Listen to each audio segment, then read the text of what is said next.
आज की क्लास में अपन करेंगे absorption of digested food in small intestine, क्योंकि कल हमने कर लिया था बकल कैविटी में कैसे फूड का डाइजेशन होगा, स्मॉल इंटेस्टाइन के अंदर कैसे होगा, पैनक्रियाटिक जूस जो है उसमें कौन कौन से डाइजेस्टिव एंजाइम होते हैं, लीवर क्या सिक्रीट करता है, बाइल जूस क्या फंक्शन है, ये सारी चीज़ें मैंने कल बता दी थी। तो अब जो है इसके बाद अपना आता है absorption of digested food in small intestine. Digested food in Small intestine. Small intestine. ठीक है कि एब्जॉर्प्शन कैसे होगा, डाइजेशन तो हो गया, डाइजेशन होने के बाद उसका एब्जॉर्प्शन कैसे होगा। तो मैंने आप लोगों को पहले ही बताया था कि स्मॉल इंटेस्टाइन जो होता है ना, तो उसमें आपके 3 पार्ट बताए थे मैंने आपको। कौन कौन से बताए थे उसके स्मॉल इंटेस्टाइन के? ड्यूोडेनम, जेजुनम और इलियम। ठीक है, इलियम।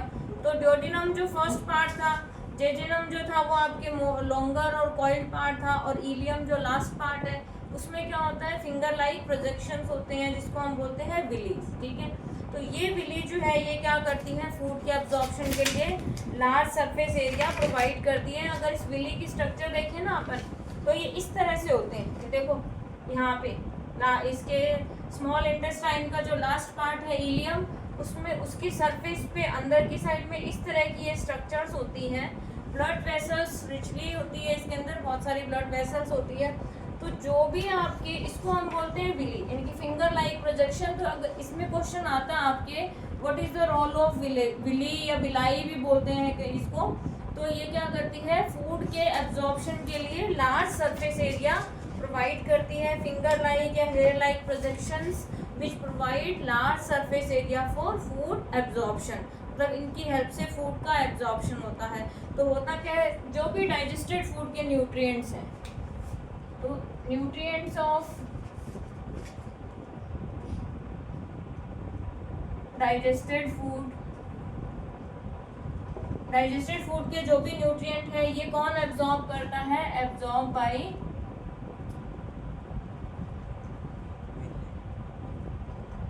विली या विलाई, इस तरह से बोलते हैं। होता क्या है, ये फिंगर लाइक प्रोजेक्शंस होते हैं। ठीक है,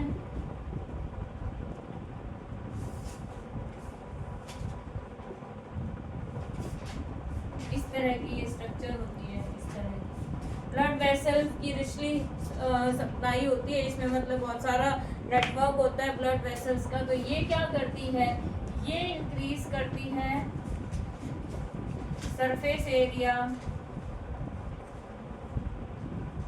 for the absorption of digested food. Digested food क्या होगा यहाँ पे, ग्लूकोज। ठीक है, area for absorption of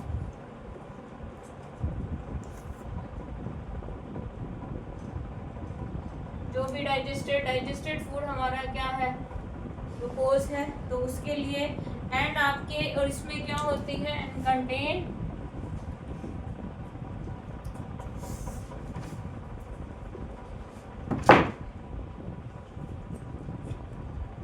blood vessels, इसमें ब्लड वेसल्स होती हैं।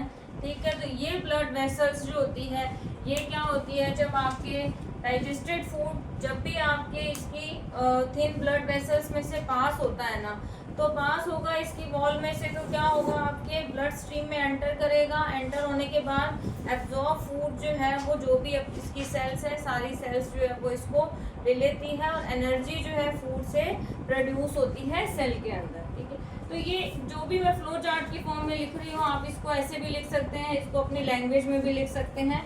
तो विलाई जो है वो इंक्रीज करती है surface area for absorption of digested food and contain blood vessels, blood vessels होगी इसके अंदर। ठीक है, तो डाइजेस्टेड फूड पास होता है, डाइजेस्टेड फूड जो है पास किसमें से होगा, through the thin wall of the blood vessel,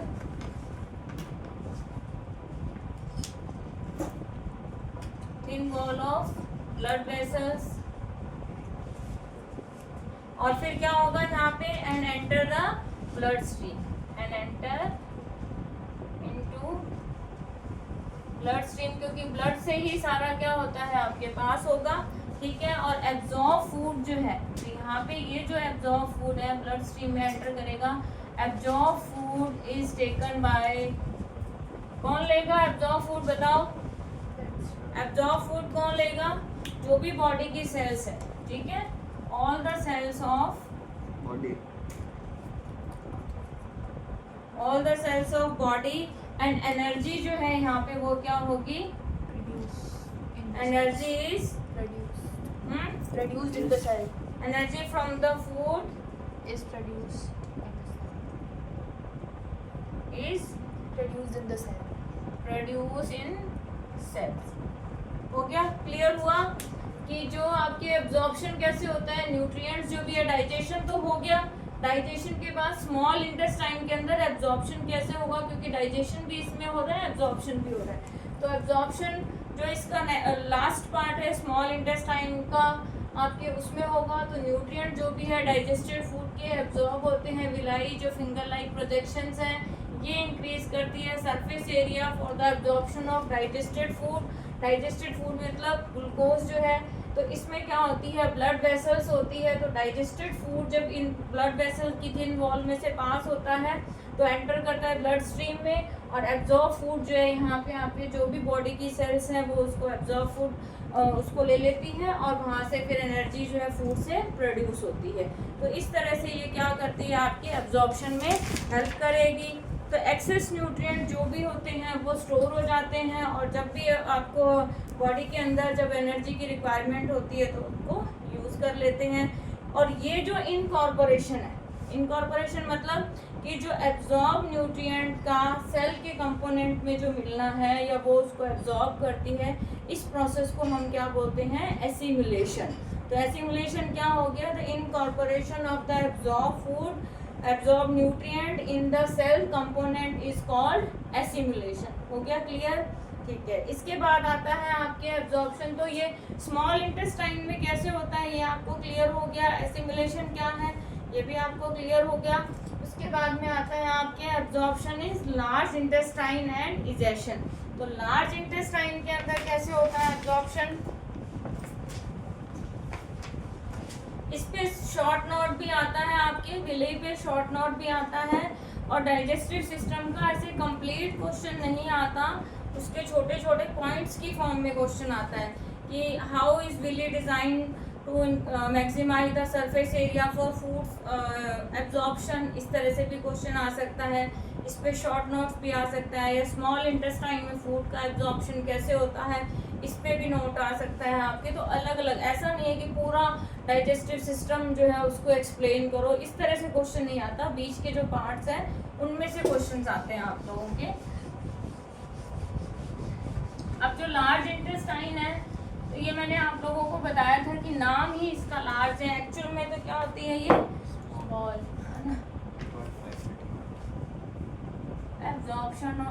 absorption in large intestine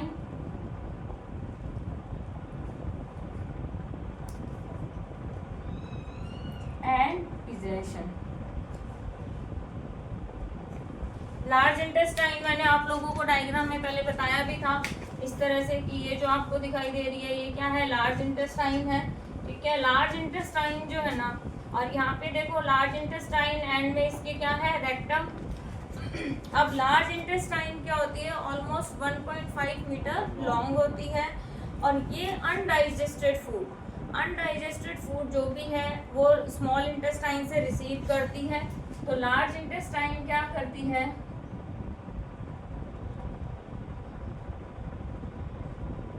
receive करती है आपके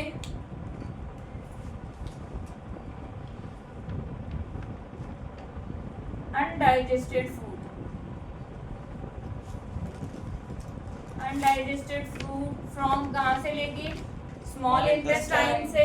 और मोस्टली जो वाटर का एब्जॉर्प्शन होता है ना, और फिर क्या होता है, मोस्टली लार्ज इंटेस्टाइन एब्जॉर्ब करती है वाटर फ्रॉम द फूड, ठीक है। तो लार्ज इंटेस्टाइन एब्जॉर्ब करती है ये जो भी फूड है इसमें से वाटर को एब्जॉर्ब कर लेगी, एंड अनडाइजेस्टेड फूड जो सॉलिड फॉर्म में है आपके, ठीक है, undigested food almost in solid form solid form में है, ठीक है। After absorption of water, after water का एब्जॉर्प्शन कर लिया, जो भी अनडाइजेस्टेड फूड स्मॉल इंटेस्टाइन से लार्ज इंटेस्टाइन ने रिसीव किया था, तो लार्ज इंटेस्टाइन में क्या होता है, कोई डाइजेशन नहीं होता है, सिर्फ वो क्या करती है, जो भी अनडाइजेस्टेड फूड उसने रिसीव किया है स्मॉल इंटेस्टाइन से, उसमें से वाटर का एब्जॉर्प्शन कर लेती है, और वाटर का एब्जॉर्प्शन करने के बाद जो अनडाइजेस्टेड फूड है वो ऑलमोस्ट सॉलिड फॉर्म में होगा, और वो क्या रहता है, थोड़े टाइम तक स्टोर रहता है, तो almost in solid form after absorption stored for some time, ठीक है। stored in रेक्टम में ये stored रहेगा, stored in rectum for some time,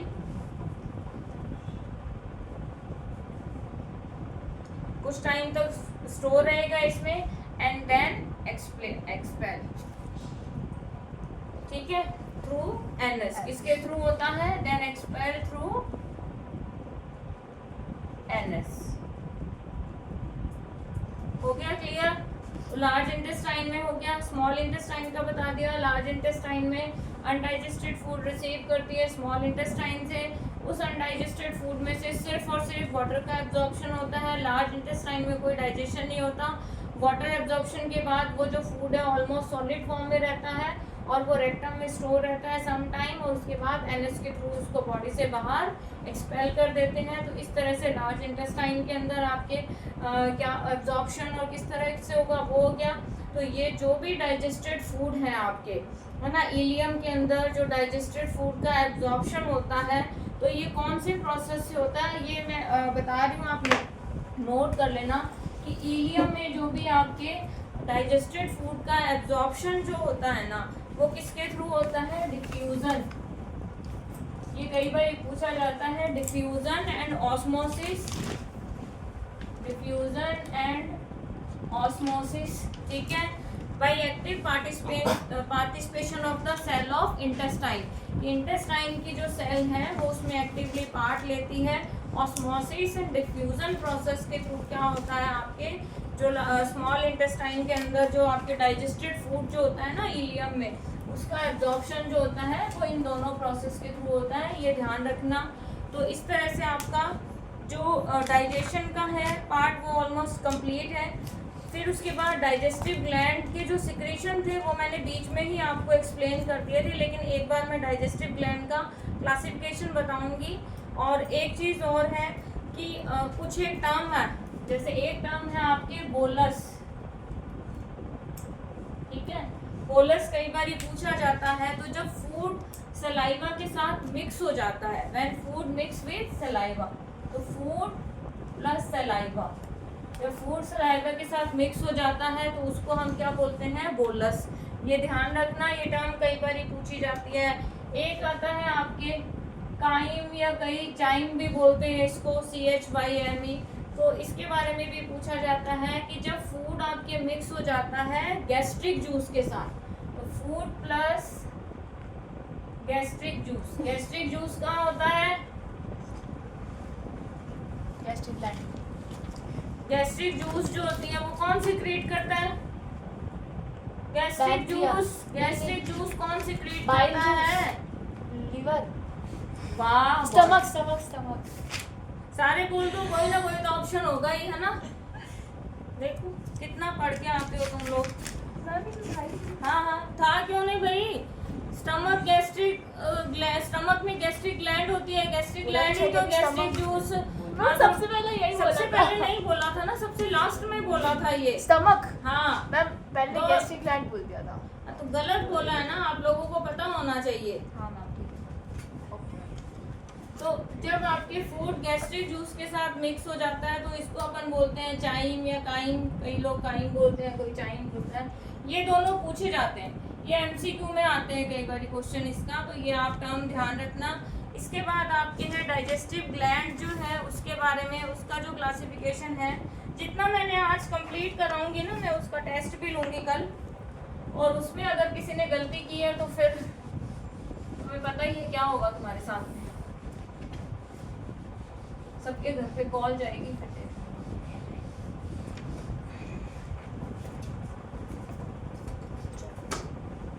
digestive gland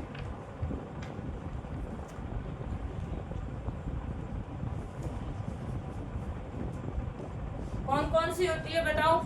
salivary gland, gastric gland, liver और पैनक्रियास। ये चार चीजें। सलाइवरी ग्लैंड के बारे में तो मैंने बता दिया था आप लोगों को, 3 तरह की होती है, इसका मैंने बता दिया था, पहले ही बता दिया था जब बकल कैविटी के बारे में बताया था। गैस्ट्रिक ग्लैंड,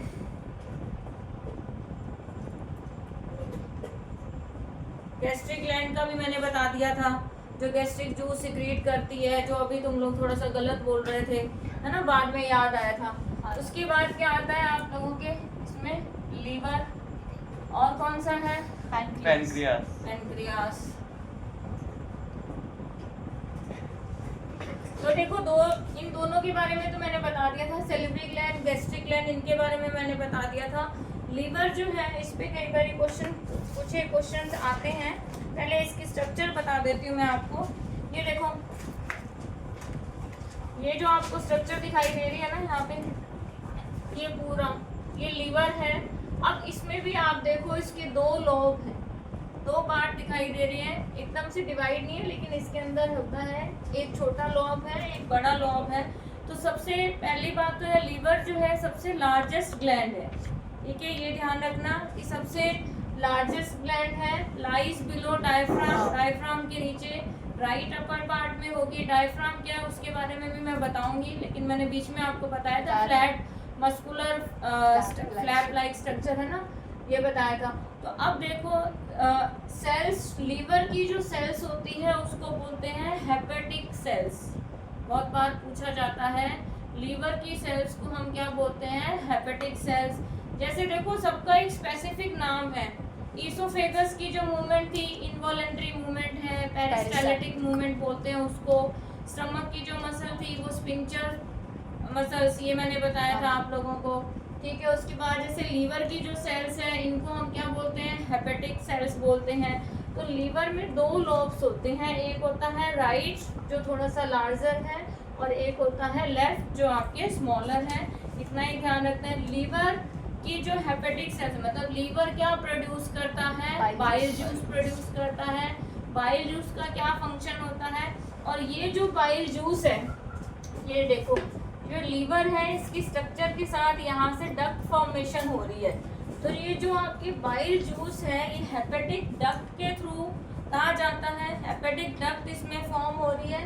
और ये हेपेटिक डक्ट यहाँ से, और ये इधर देखो गॉल ब्लैडर, ये दोनों यहाँ आपस में कॉमन एक जगह पे मिल भी रही है। तो जो बाइल जूस है वो लीवर जो है बाइल जूस प्रोड्यूस करेगा, फ्लो होता है ये हेपेटिक डक्ट जो है यहाँ से, और ये कॉमन बाइल डक्ट बना रही है, यहाँ से एक कॉमन बाइल डक्ट बना रही है, ओपन होती है ये ड्यूोडेनम में, ठीक है। और फिर गॉल ब्लैडर से फ्लो होती हुई आपके सिवेटिक डक्ट के थ्रू ये जाएगी। तो ये ध्यान रखना है आपको। तो मेन जो लीवर का क्वेश्चन आता है, एक तो ये कि इसकी सेल को क्या बोलते हैं? Hepatic cell. फिर प्रोड्यूस क्या करता है? Bile juice. स्टोर कहाँ होता है बाइल जूस? गॉल ब्लैडर में स्टोर होता है। इसके बाद आता है आपके ये यहाँ से दिख रही है ना इसकी डक्ट ये। फिर उसके बाद है पेनक्रिया। तो पेनक्रिया क्या है? सॉफ्ट लोबुलेटेड लीफ लाइक स्ट्रक्चर है जो ड्यूोडेनम के लूप्स होते हैं ना उसके बीच में प्रेजेंट होती है ये, और ये सिक्रीट करती है पेनक्रियाटिक जूस सिक्रीट करती है जिसमें होते हैं एंजाइम्स, और ये एंजाइम जो है पेनक्रियाटिक डक्ट के थ्रू ही इसमें आपके ड्यूोडेनम में जाएंगे। हो गया क्लियर? तो इसके बारे में इतना ही है। उसके बाद आपका स्टार्ट। तो ये हो गया आप लोगों का जो डाइजेस्टिव ग्लैंड है उसके बारे में मैंने बता दिया आप लोगों को सारा। उसके बाद एक क्वेश्चन आता है आपके फैट का एब्जॉर्प्शन। फैट एब्जॉर्प्शन होता कैसे है? ये जैसे डाइजेशन तो हमने पढ़ा ही था कि इस पे बाइल जूस जो है वो एक्ट करता है, एमल्सिफिकेशन करता है इसका, फिर इसका एब्जॉर्प्शन भी कैसे होता है। तो फैट हमें पता है, फैट की जो सिंपलर फॉर्म है ना आपके, ये क्या है? फैटी एसिड एंड ग्लिसरॉल, ठीक है, ये सिंपलर फॉर्म इसकी है फैटी एसिड एंड ग्लिसरॉल। तो फैट के जो मॉलिक्यूल्स होते हैं ना ये इनसॉल्युबल, वाटर के अंदर इनसॉल्युबल है, इसको सिंपल आप याद रख सकते हो। कि जैसे फैट ऑयल वगैरह में होता है, घी में, तो वो पानी के अंदर तो मिक्स नहीं होता ना, उसकी लेयर बन जाती है। तो उससे याद रख लो कि फैट के जो मॉलिक्यूल हैं वो क्या है आपके वाटर में इनसॉल्युबल होते हैं, तो ब्लड स्ट्रीम जो होती है ना उसमें डायरेक्टली वो नहीं पहुंच पाते। तो ये क्या होते हैं, पहले पास होते हैं आपके जो ब्लड की lymph capillaries of villi, villi की जो लिम्फ कैपिलरीज होती है जिसको हम बोलते हैं लैक्टेल्स, इसमें से पास होंगे। अब यहाँ पे क्या होता है, लैक्टेल्स में क्या होता है कि फैट जो है ये वापस रीसिंथेसाइज हो जाती है स्मॉल जो ग्लोब्यूल्स है इसके अंदर, और बाइल फिर यहाँ पे क्या करता है, अब बाइल जूस यहाँ पे क्या करेगा, फैट के एब्जॉर्प्शन में हेल्प करेगा, मतलब यहाँ पे, और एब्जॉर्ब फैट जो है उसको फिर डायरेक्टली वो क्या है बॉडी के जो डिफरेंट पार्ट है वहाँ पे उसको सेंड कर देते हैं। इस तरह से फैट का जो है आपके एब्जॉर्प्शन होता है। तो फैट एब्जॉर्प्शन जो है इस पे क्वेश्चन बहुत बार आता है 2 या 3 मार्क्स का कि फैट का एब्जॉर्प्शन होता कैसे है, तो ये बता दिया। इसमें कोई डाउट है किसी को? नहीं है। 2 ही पॉइंट मेन आपको ध्यान रखने हैं, एक तो simple form fatty acid and glycerol है, वाटर में ये क्या होती है इनसॉल्युबल होती है। तो अब ये क्या करती है, ब्लड के अंदर डायरेक्टली कहाँ जाएगी, पास होती है आपके जो विलाई के लिम्फ कैपिलरीज जो है उसमें से, जिनको लैक्टेल्स बोलते हैं। लैक्टेल्स में फिर क्या होता है, वापस ये रीसिंथेसाइज हो जाती है स्मॉल आपके फैट मॉलिक्यूल्स में, और फिर बाइल जूस क्या करता है यहाँ पे एब्जॉर्प्शन में हेल्प करेगा इसके, और एब्जॉर्ब फैट को जो है फिर आपके बॉडी के डिफरेंट पार्ट में भेज देते हैं। तो इस तरह से फैट का एब्जॉर्प्शन, इसका एक क्वेश्चन आता है, ये आप लोगों को बता दिया। लास्ट टॉपिक इसका है डेंटल कैरीज। पता ही होगा तुम लोगों को, जो ज़्यादा चॉकलेट वगैरह खाते हैं, मीठा शुगरी फूड ज़्यादा खाते हैं, उनके तो हो ही जाती है ना, कैविटीज होती है कि नहीं होती?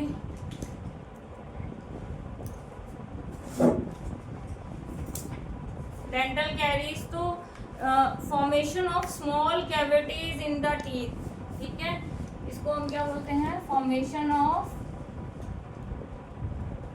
Small cavities in the teeth. किसके कारण से होती है ये? Action of acid forming bacteria, due to the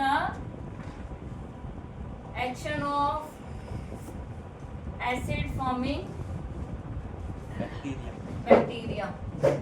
अपने हमेशा इसीलिए कहते हैं ना कि रात को सोने से पहले ब्रश करना चाहिए, खाना खाने के बाद भी है ना ब्रश करना चाहिए, वो इसीलिए कहते हैं। तो डेंटल कैरीज क्या होती है कि स्मॉल कैविटीज जब हमारे दांतों में बन जाती है, किसके कारण? जो एसिड फॉर्मिंग बैक्टीरिया है उनके कारण।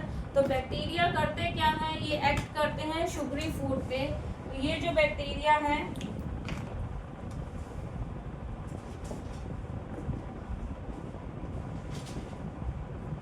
एक्ट ऑन शुगरी फूड, जो भी हम खाते हैं, ठीक है, और वो क्या प्रोड्यूस करता है, एसिड प्रोड्यूस करेगा। ये जो एसिड है ये क्या करता है, जो भी हमारे टूथ इनेमल में जो कैल्शियम सॉल्ट है उसको डिसॉल्व कर देता है। तो ये एसिड क्या करता है, dissolve calcium salt of tooth enamel, ठीक है। इस कारण से क्या होगा, तो ये डिसॉल्व करने का रिजल्ट क्या हो जाएगा, इसका रिजल्ट क्या हो जाएगा, फॉर्मेशन ऑफ स्मॉल होल्स या cavities, formation of small holes या हम क्या बोलते हैं कैविटीज बन जाती है इसमें। और ये जो एसिड होता है ना फिर ये क्या करता है, इरिटेट करता है दिस, ये एसिड जो है वो इरिटेट करता है नर्व जो भी होती है हमारी, ठीक है, इरिटेट करता है जो भी नर्व एंडिंग होती है इनसाइड